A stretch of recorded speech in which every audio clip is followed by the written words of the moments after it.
They're back, the Obamas in front of their party in their hometown. A reminder of what once was and what perhaps can be again. First, Michelle. She says she doesn't do politics. You could have fooled me.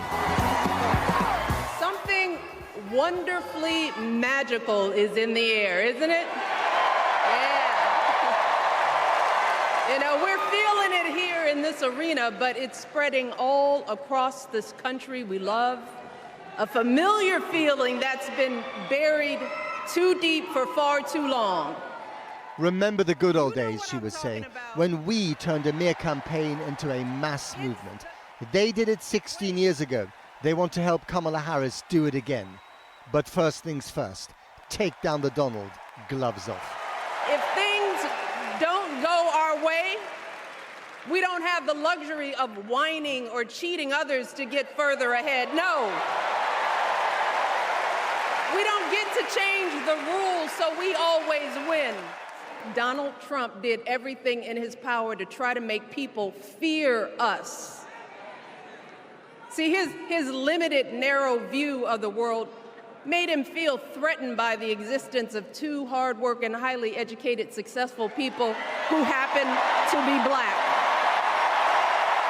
I want to know, who's going to tell him that the job he's currently seeking might just be one of those black jobs?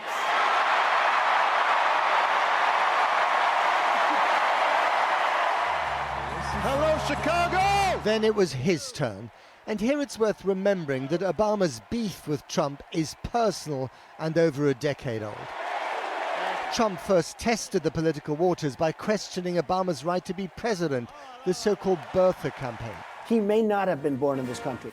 Then Obama laughed it off. Donald Trump is here tonight. And famously ridiculed Trump. He can finally get back to focusing on the issues that matter. Like, did we fake the moon landing? Last night, Obama did so again. There's the childish nicknames, the crazy conspiracy theories, this weird obsession with crowd sizes.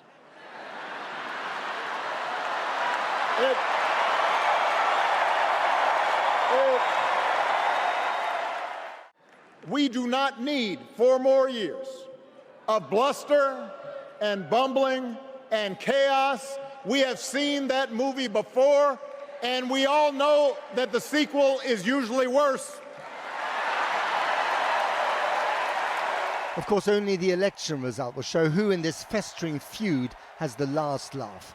But Barack Obama was also here to do something else, reboot the hope and bury the fear. Together, we too will build a country that is more secure and more just, more equal, and more free.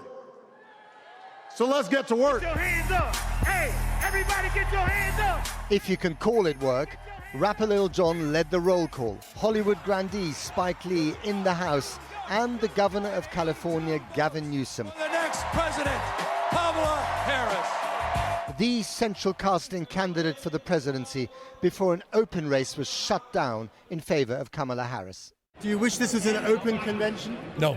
Why? This has been seamless. It was a natural transition, Biden-Harris. I've never seen a party been more unified. It was interesting, we just had Bernie Sanders come up, and then you had J.B. Pritzker. I mean, as someone who was railing against billionaires and someone self-described himself as billionaires, this party across the spectrum has come together. And how do you account for that unity? I think the recognition of what's on the other side, darkness. I mean, this is an election about daylight versus darkness. Now it's up to Kamala Harris and Tim Walz. After they'd been talked up by the Obamas, they were beamed in from their own rally in nearby Milwaukee, from the very same arena where Trump held his victorious convention just a month ago. Good evening, Milwaukee! Treading on Trump's turf. Yes, they can.